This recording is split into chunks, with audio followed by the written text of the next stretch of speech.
يشع بأنوار وأنوار مبارك زوجها جاءت على درر زوج النقاء بتتويج وإبهار كل القلوب تناهت في السنة فرحا بالحسن يبرق في حسن وإصرار كل القلوب تناهت في السنة فرحا بالحسن। আসসালামু আলাইকুম সবাইকে, আমি জুই। আশা করি আপনারা সবাই ভালো আছেন। আমি আলহামদুলিল্লাহ ভালো আছি।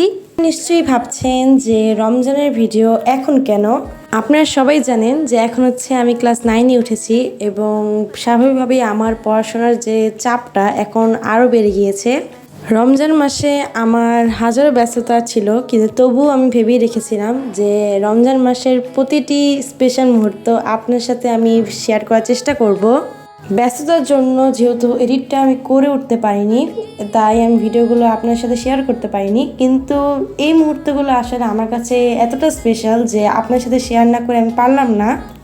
বেশি কথা না বাড়িয়ে আমার রমজানের ছোট ছোট কিছু স্মৃতি আর ইবাদতের মুহূর্তগুলো আরেকবার দেখে নেওয়া যাক। স্মৃতি তো আসলে পুরনো হয় না, তাই না?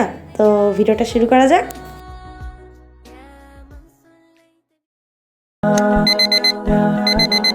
তো আজকের ব্লগে আপনার সাথে আমি রমজানের গোটা এক মাসে আমি কি করেছি, আমাদের ফ্যামিলি সবাই মিলে আমরা কি মজা করেছি সব কিছু শেয়ার করব। এটা হচ্ছে রমজানের প্রথম দিন। তো আমি হচ্ছে পড়তে যাচ্ছিলাম বাহিরে, তো আমার হচ্ছে ব্যাগটা আমি গুছিয়ে নিয়েছি। আর হচ্ছে আমি আসার পরে দেখলাম আম্মু রান্না বান্না শুরু করে দিয়েছে। এই তো আলহামদুলিল্লাহ আমাদের প্রথম ইফতারের প্রিপারেশন। আমরা হচ্ছে সবাই একটু হেল্প করছিলাম, সবাই মিলে আসলে এই ইফতারটা হচ্ছে প্রস্তুত করছিলাম। রমজানের মাসটি আসলে সবারই প্রিয়, কারণ রমজানে সবাই মিলে আসলে একসাথে ইফতার সেহরি সব কিছুই কাটাতে পারি।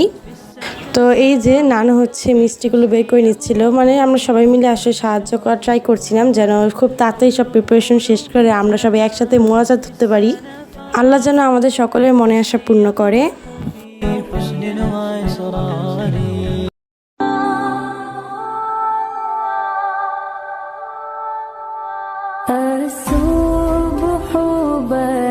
তো এই যে মাহিম হচ্ছে আমাদের সকলের সাথে নামাজ পড়ছিল। তো আমাদের সকলের নামাজ শেষ করার পর হচ্ছে আমি আবার মাহিমকে পড়তে বসিয়েছিলাম। তো এরপর আসলে কোনো ক্লিপ নেওয়া হয়নি। আমি তারপর হচ্ছে তারাবি নামাজ পড়তে গিয়েছিলাম। তো সকালবেলা উঠে আমি ভাবলাম যে এই যে শেলফটা এটাকে একটু সুন্দর করে একটু সাজানো যাক। তো এই যে থাকগুলো আমি হচ্ছে একটু মুছে ক্লিন করে তারপর হচ্ছে নতুন করে সাজাবো। তো দেখতে দেখতে আমার বাকি শেলফগুলো সাজানো ডান। তো উপরের শেলফটাকে আমি বাকি রেখেছি, কারণ এখানে হচ্ছে আমি যত জায়নামাজ তারপর আমাদের যত হিজাব আছে সবগুলো রাখবো, যেন নামাজ পড়ার টাইমে আমি খুব তাড়াতাড়ি পেতে পারি। তো আমি হচ্ছে এরপর নামাজটাও পড়ে নিলাম। তো এই ব্লগে হচ্ছে আমি ট্রাই করব পুরো এক মাসের সকল মজার মুহূর্তগুলো আপনার সাথে শেয়ার করার। তো এটা হচ্ছে তৃতীয় রোজার টাইমে আমি হচ্ছে সুন্দর রেডি হয়ে তারপরে পড়তে গিয়েছিলাম, তারপর আবার নামাজ পড়লাম। আর এটা হচ্ছে মাহিমের খুব সুন্দর একটা মুহূর্তের ভিডিও। মাহিমের সেদিন ছিল হচ্ছে প্রেজেন্টেশন। তো মাহিম হচ্ছে সুন্দর করে রেডি হয়ে একটু দাঁড়িয়েছে, তো আমি ভাবলাম যে তোমাকে একটা ভিডিও করে দিই। আমার আবার ওই দিন ছিল পরীক্ষা, তো আমরা দুজনই একদম রেডি হয়ে গেলাম। আজ হচ্ছে 10তম রোজা। তো 10তম রোজায় হচ্ছে আমরা চলে গেলাম হচ্ছে ঈদ শপিং করতে। আজকে কিন্তু আবার মাহিমের জন্মদিন। তো সব কিছু মিলে আসলে আমাদের খুব ভালো লাগছিল যে মাহিমের রমজানের মধ্যে ওর জন্মদিনটা পড়েছে। তো প্রথমেই আমরা এসে পড়লাম হচ্ছে সেলরে শপিং করতে। তো সেলরে আমরা সবাই শপিংগুলো দেখছিলাম যে কী কেনাকাটা করা যায়।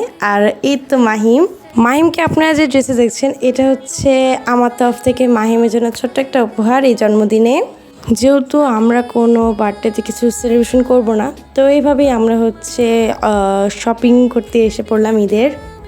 আলহামদুলিল্লাহ আমাদের একদিনের ভিতরেই আসলে সব শপিং করা ডান। তো আমরা হচ্ছে ইফতারের আগে আলহামদুলিল্লাহ বাসা আসতে পেরেছি। তো যেহেতু আমরা বাসায় ইফতার করব সবাই মিলে, আলহামদুলিল্লাহ আমাদের সকলের শপিংগুলো একসাথে আমি রেখে ভাবলাম একটু ভিডিও করি, একটু ক্যামেরায় বন্দি করে রাখি। আর এই যে এগুলো হচ্ছে সব মাহিমের ইফতারগুলো একটু সাজিয়ে হচ্ছে ভিডিও করছিলাম। মাহিম হচ্ছে মোনাজাত ধরছিল, ও কিন্তু আমাদের সাথে সুন্দর নামাজ পড়ে তারপর মোনাজাত ধরে। তো এটা খুব ভালো লাগে আমার কাছে। আপনারা সবাই আমার ভাইয়ের জন্য দোয়া করবেন যেন ও আগামীতে খুব এগিয়ে থাকতে পারে জীবনে। আর এই তো আমরা হচ্ছে শপিংয়ের পাশাপাশি কিছু চকলেটও কিনেছিলাম, তো ভাবলাম আপনাদের সাথেও শেয়ার করি। এই চকলেটটা হচ্ছে মাহিমের জন্য কিনেছে। আসলে বার্থডেতে মাহিম অনেক কিছুই পেয়েছে এবার। রমজানের শেষের দিকে হচ্ছে নাজুল ভাইয়াও আমাদের এই আনন্দের মুহূর্তে যুক্ত হয়েছিল। তো এই তো আমরা সবাই হচ্ছে ইফতার করছিলাম। ঈদের আনন্দকে আরও বাড়াতে আমরা যাচ্ছি হচ্ছে গ্রামে ঈদ করতে। তো আপনারা বুঝতেই পারছেন যে আরও অনেক মজার মজার ভিডিও আপনাদের জন্য অপেক্ষা করছে। তো যাই হোক, এখন হচ্ছে আপনাদের সাথে আমি শেয়ার করছিলাম আম্মু ঈদের জন্য আমাদের ঘরটাকে কিভাবে গুছিয়েছে। ঈদ তো আমরা গ্রামে করছি, তাহলে এই ঘরটা গুছানো হচ্ছে কেন? আসলে আম্মু সবসময় ঘরটাকে পরিপাটি রাখতে খুব পছন্দ করে। এটা হয়তো আমরা গ্রামে করব, ঢাকায় আমাদের থাকা হবে না, তবুও আম্মু হচ্ছে পরিপাটি করে রেখে যাচ্ছে, কারণ ঈদের আনন্দ তো সব জায়গায়। আম্মুর এই সুন্দর করে গুছানোর কারণে গ্রামে থাকা অবস্থায় আমাদের মনে হবে যেন ঈদের আনন্দ আমাদের বাড়িতেও লেগে আছে। তো কথা বলতে বলতে আপনার সাথে আমি আমার পুরো যে ফ্ল্যাটটা ছিল 3 তলা ওইটা পুরো শেয়ার করলাম। তো আজকের ভিডিওটা এই পর্যন্তই। পরবর্তী ব্লগগুলো আসছে হচ্ছে ঈদকে ঘিরে। তো সবাই ভালো থাকবেন, সুস্থ থাকবেন। ইটস 7 গুড বাই, আসসালামু আলাইকুম।